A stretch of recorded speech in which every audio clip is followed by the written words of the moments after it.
Hi hello నమస్తే అండి, welcome to విందు విశేషం. నేను మీ సింధు. ఈరోజు వీడియోలో గోదావరి జిల్లాలో చాలా ఫేమస్, అలానే ప్రతి ఒక్కరూ ఇష్టపడే తెల్ల వంకాయ ఎండు పండు గప్ప పాలు ఇగురండి ఎలా చేయాలో చూపిస్తాను. టేస్ట్ అయితే ఎలాంటి నాన్ వెజ్ కూరలతో అయినా పోటీ పడేలాగా ఉంటుంది. భోజనాలు ఫంక్షన్స్లో కూడా ఈ కూరని స్పెషల్ డిష్గా మెన్యూలో ప్లాన్ చేసుకుంటారండి అటు సైడ్ వాళ్ళు. అంత ఫేమస్ అనమాట.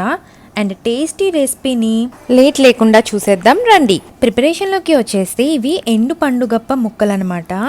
ఇవి టేస్ట్ చాలా బాగుంటాయండి. మీకు ఒకవేళ దొరికినట్లయితే తప్పకుండా తీసుకోండి. ముళ్ళు అనేవి అస్సలు ఉండవన్నమాట, కండ ఉంటుంది బాగా. ఇవి ఒక 5 పీసెస్ అయినా తీసుకోవాలండి. టేస్ట్ అప్పుడే కూరకి మంచిగా వస్తుందన్నమాట. వీటిని ఇలా పసుపు వేసి క్లీన్ చేసుకుంటే వాసన అనేది రావు. సో ఇలా క్లీన్ చేసేసి పెట్టేసుకోండి. అలానే సాల్ట్ వాటర్లో ఒక కప్పుడు తెల్ల వంకాయ ముక్కల్ని వేసేసి ఉంచాలండి. నల్లపడవు, అలానే కండ్రు పట్టకుండా ఉంటాయన్నమాట.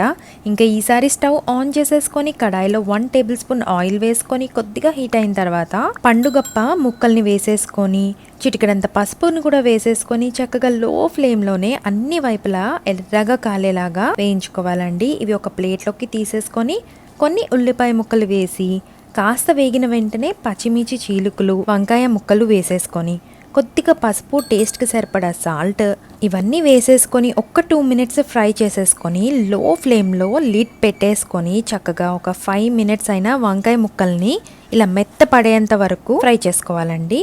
ఆ తర్వాత ఒక స్పూన్ కారం వేసేసుకొని చక్కగా కలిపేసి చాలా కొద్దిగా వాటర్ వేసి వాటర్ ఇలా ఎగిరాక పండుగప్ప ముక్కల్ని అలానే ఒక చిన్న గ్లాసుడు కాచిన పాలు వేసేసుకొని మూత ఏం పెట్టకుండానే మీడియం ఫ్లేమ్లో పాలంతా ఎగిరిపోయేంత వరకు ఉడకనిచ్చాలండి.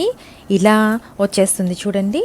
ఇప్పుడు లో ఫ్లేమ్లో పెట్టేసుకొని లిడ్ పెట్టేసి ఇక్కడ వీడియోలో చూపిస్తున్నట్లు కూర అనేది బాగా దగ్గర పడేలాగా ఇంకా ఆయిల్ అనేది పైకి తేలుతూ ఉండాలండి.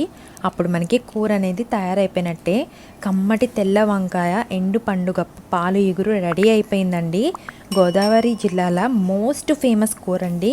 మరి మీరు తప్పకుండా ఈ కూరని ఎప్పుడైనా ట్రై చేసి చూడండి. అలానే ఈ రెసిపీ నచ్చితే కమెంట్ చేసి చెప్పండి. మరిన్ని టేస్టీ అండ్ స్పెషల్ రెసిపీస్ కోసం మన విందు విశేషం ఛానల్ని తప్పకుండా సబ్స్క్రైబ్ చేసుకోండి. Thank you so much for watching. Stay tune to విందు విశేషం.